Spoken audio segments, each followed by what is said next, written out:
Hello and welcome to a classic Cut Through the Noise episode. Over the next couple of weeks during the summer, we are working behind the scenes on bringing some new and exciting developments to Cut Through the Noise. So in the meantime, let's check in with some of our most popular episodes of Cut Through the Noise since we launched over 2.5 years ago. Hello and welcome to this week's episode of Cut Through the Noise with me, Aisling O'Rourke. Cut Through the Noise is the podcast that helps you increase your sales through elevated communications and marketing. And you are very welcome to this week's episode of the series. We are now, would you believe it, in the 7th series of the podcast. We are now officially over 1 year old. And thank you sincerely to all of you that have been supporting us since we started in 2024. Today, I had the pleasure of speaking with Kyra Fingleton. Now, Kyra is a business owner in County Laois and her company is Glamping Under The Stars. And the reason I wanted to speak with Kyra was because she felt that she was suffering from greenhushing. Now, you might have heard of greenwashing, but you might want to ask, what exactly is greenhushing? I hadn't heard of the phrase either, but I think it's something that would be of interest to, quite frankly, every business owner, because at times we're guilty of not promoting ourselves as much as we should, and a lot of the time that comes down to fear. So I hope you enjoy my conversation with Kyra about greenhushing, and I hope you find this session helpful. Stay tuned.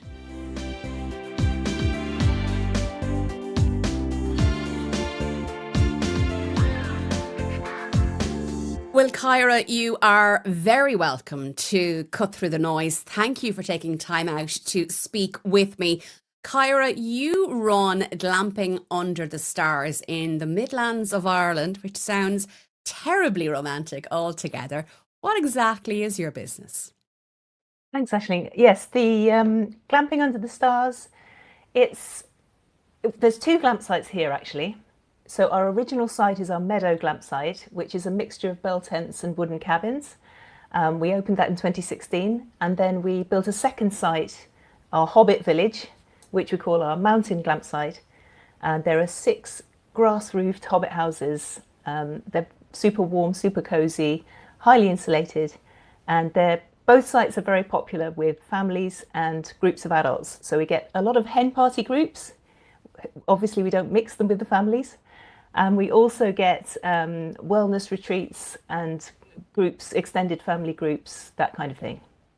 It sounds fabulous. And Ireland is an amazing place to really spend some time in, particularly when we get the weather. So doing what you do and being, a hospitality venue, someone who operates within the tourism sector, and then added in your efforts to be a sustainable and biodiverse business.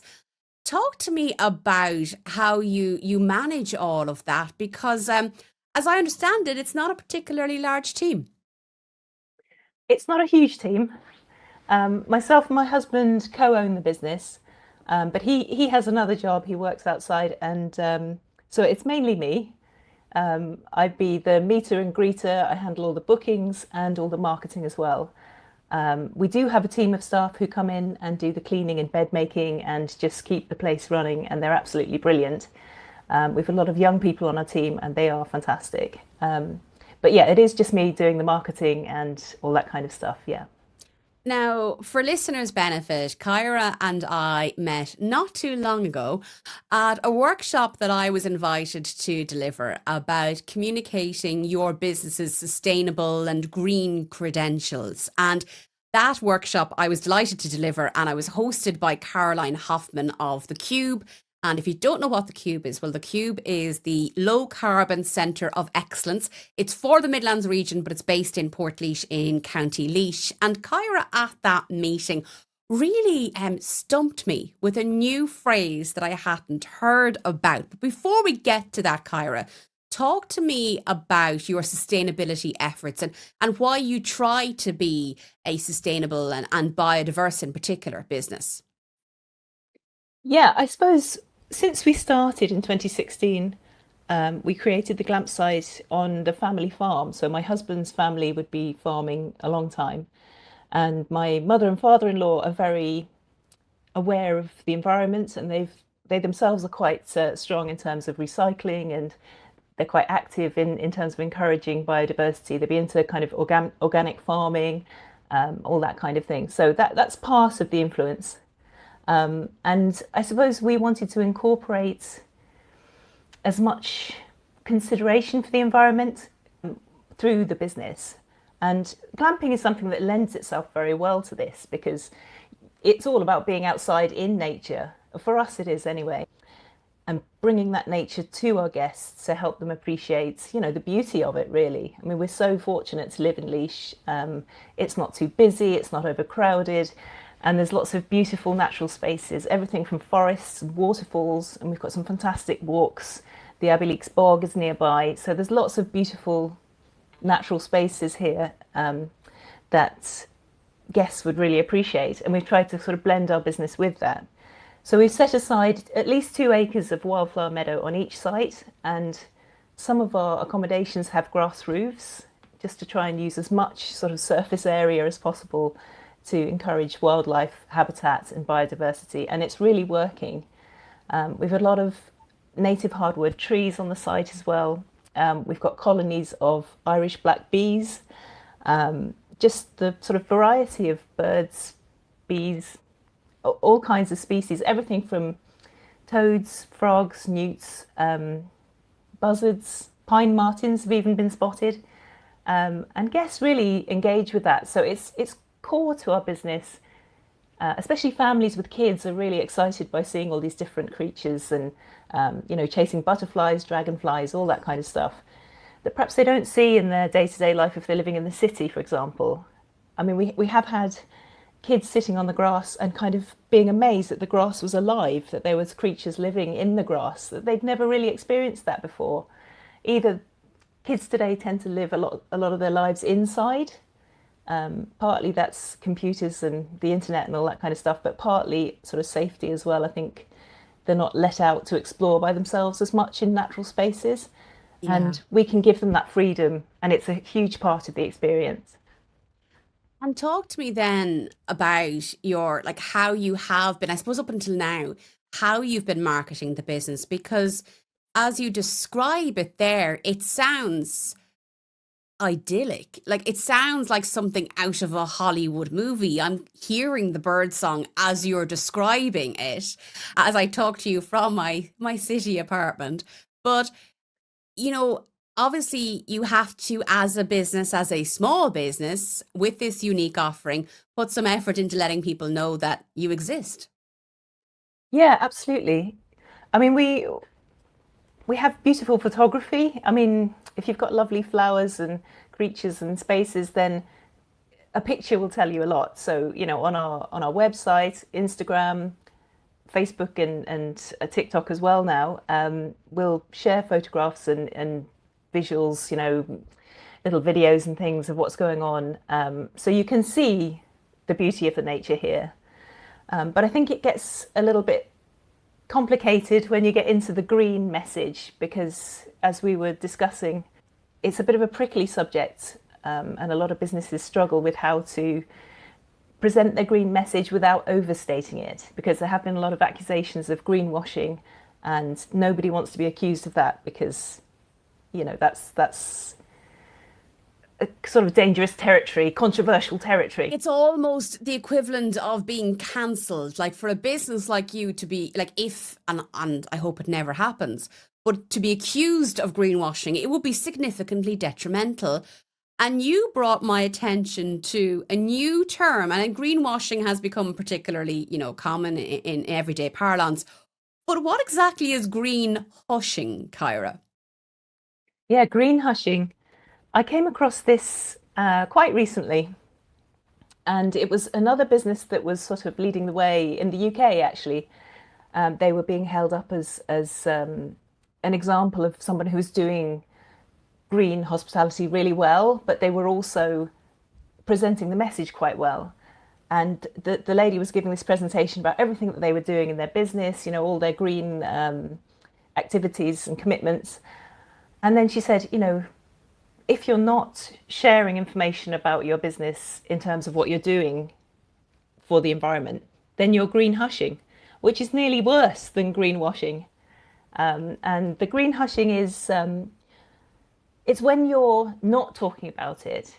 And she felt that it was really important that you highlight your green activities to your guests and to the wider sort of population in your social media, etc., so that you've got the word out there that it's something normal and something that businesses are expected to do and should be doing. And we have basically a moral responsibility and obligation to tell people what we're doing and not sort of try and hide it under a bushel, and to make it the norm, to make it mainstream, to say it's not just a nice add-on that you can do, or, a bit of, I don't know, recycled toilet paper or whatever it is you do, a bit of recycling of the glass bottles that are coming out of the site, but to try and integrate it into your business and to tell people, to highlight it to people, and particularly, I think, to introduce people and bring, in our case, bring guests up close to nature. So we have, in the wildflower meadows, for example, we encourage guests to really interact with it.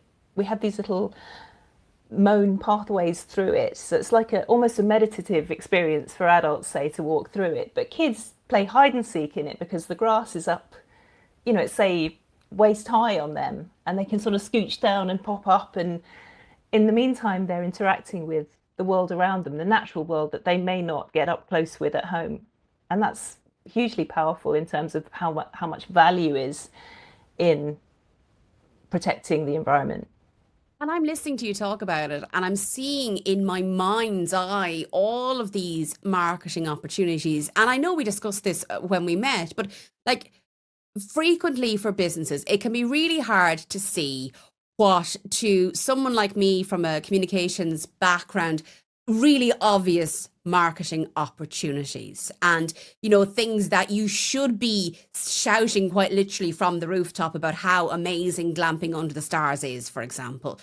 But I can understand why this fear of being accused of greenwashing because you're not perfect is holding you back in your marketing. And that's why I wanted to bring you on the podcast and to have a conversation with you around it, because I think, Kyra, you're not alone. There'll be an awful lot of business people who are holding back on really sharing their unique selling points because they're afraid of the fact that their business in their mind isn't perfect. And I wonder, what did you, like, from our conversation, like, what did you find helpful? What might have spurred you on to maybe be a little bit kinder on your own efforts? Yeah, this is so interesting. I have to say, probably when I went to your session, the thing that shocked me was the other businesses who were attending your session on how to project their green message, because there were people in that room who have won multiple awards for their sustainability. And I was thinking, what the heck are you doing here? You're doing everything right, and you've got all the awards to prove it. Why would you need the session? And there was another lady in the room who was representing the only organic certified garden in Ireland, and they're based in Laois as well.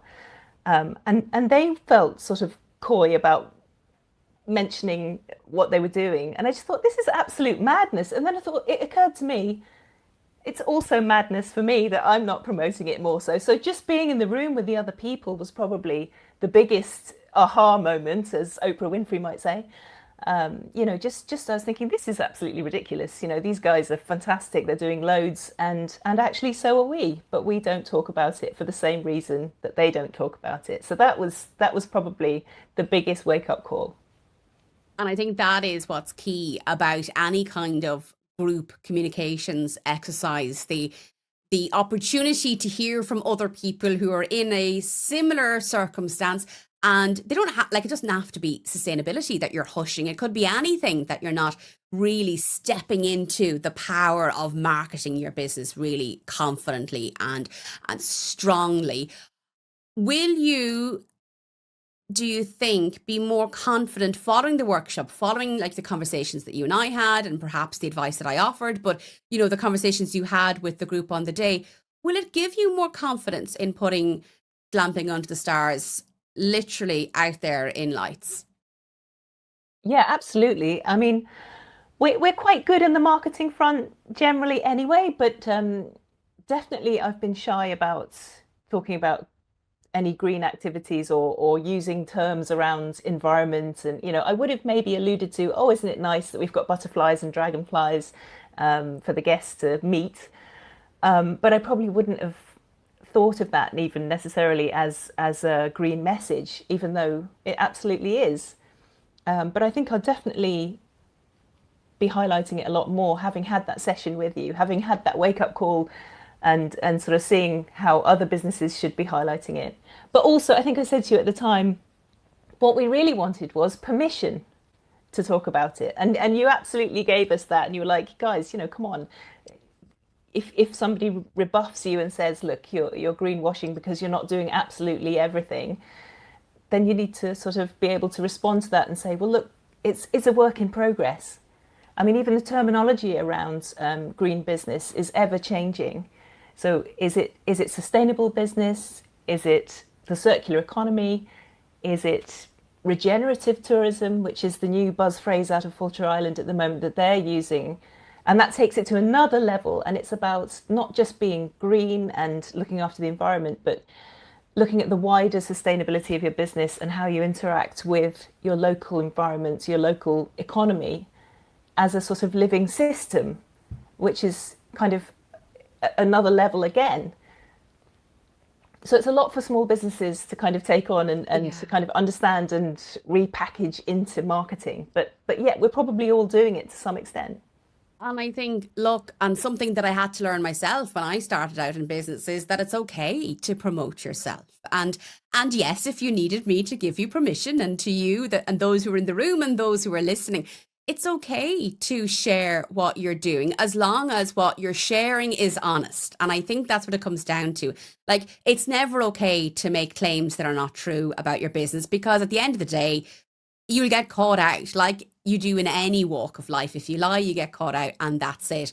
But if you can share the efforts that you're making, and if someone does perhaps on TikTok or one of the other social media platforms say, oh, but you don't have X number of solar panels, or you don't have this, well, then say, no, do you know what? We don't yet. That's an interesting point. I'll investigate that. Or no, we don't yet. But actually, would you believe it's in our 5-year plan? We're just trying to get the money together to do that. It's Yeah. okay to open up a conversation around these things. And actually, that conversation can form part of your marketing.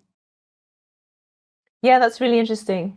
I mean, in the session we had with you, you covered how sometimes mistakes or not always getting things right first time is worth owning and highlighting. And then it's relatable because nobody wants to be preached at about how brilliant you are at doing everything green. But, I think to accept that it is a work in progress and that, we're none of us perfect. I mean, we're still driving to the shops to get the supplies for, that kind of thing.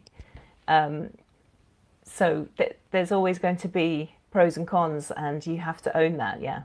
And we all make mistakes. At the end of the day, we're all human. And, sometimes things go wrong, or sometimes things are not financially viable. Like, I talk about sustainability issues quite a lot. I'm carbon literacy certified, but I drive a hybrid because I live in an apartment and I don't have an electric car charging point, and I don't yet have the budget for an electric car. But that's in the plan, So, look, we can't let being perfect be the enemy of doing good in the meantime. And for anybody listening, if you know me, I don't believe in perfect. I think perfect was made up as a concept to beat ourselves over the heads with, particularly as Irish business owners, and even more so for Irish women in particular as well. But Kyra, thank you for sharing your story with us. If people are interested in finding out more about you and, of course, Glamping Under the Stars, where do we go to find out more? Well, our website is glampingunderthestars.ie, and we're also on Instagram at Glamping Under the Stars. We're on Facebook, and we're on TikTok. Well, Kyra, thank you so much for your time. And I do hope that listeners found hearing from you really helpful. And I'd encourage you to go and Google Glamping Under the Stars and glampingunderthestars.ie, because I have to say, I'm going to try and make my way there myself. It absolutely sounds amazing, Kyra. Well done on your work and all that you do in terms of environmental good. Oh, thank you so much, Aisling. It's been a pleasure to talk to you. Thank you for listening to this week's episode of Cut Through the Noise with me, Aisling O'Rourke. I sincerely hope that you enjoyed my conversation with Kyra Fingleton of Glamping Under the Stars in County Laois. Kyra's website, once again, is glampingunderthestars.ie. I think there's quite a lot that each and every one of us can learn from my conversation with Kyra. You know, you might not be in sustainability, it might not be as core part of your business or as much a part of your business as it is for Kyra. Let's be honest, we all should be heading that direction. But, pushing ourselves, holding ourselves back from marketing our own companies effectively is a real problem. And I do think it's down to personal confidence as much as anything else. So, based on my conversation, my key takeaways is the importance of not allowing perfect be the enemy of getting it done. And if you want to be in business, if you want your business to be able to support you financially, help you with the mortgage payment, put kids through school, whatever the ambition with it might be, then you have to take your communications and marketing extraordinarily seriously. It has to be at the core of what you do each and every day. It's not a lastminute.com effort. It is incredibly important. So if after listening to this, you're wondering if really you could do with emphasizing and marketing yourself more, then I do think that it's important to get that objective opinion. And whether that's through myself, through the communicationscoach.ie, or another communications expert, bringing on an external advisor to even just to have a chat with them over a cup of coffee about your marketing efforts, it is valuable. It's worth the investment. And I myself get advice on how I'm communicating for my own business, because I'd be a fool not to. Let's be honest about it. An objective pair of eyes is always helpful, as long as the person is qualified to give the advice, of course. If you would like some personalised advice on your communications and marketing, please do check out thecommunicationscoach.ie. You can email me on hello@thecommunicationscoach.ie. Don't worry, all the links will be in the show notes below this episode on your preferred podcast app. And you can still join the Clarity Collective, my monthly mastermind, where we as a group help each other out with our communications. I share some key tidbits each and every month, but a lot of the key learnings is from us sharing collectively what we were doing and coming up with solutions for each other for the problems that we're facing. Because frequently I'm finding more and more, we're not reinventing the wheel. We can help each other on our communications journey. And that's the Clarity Collective. And you can find out more about that on thecommunicationscoach.ie. Well, that about wraps up today's episode.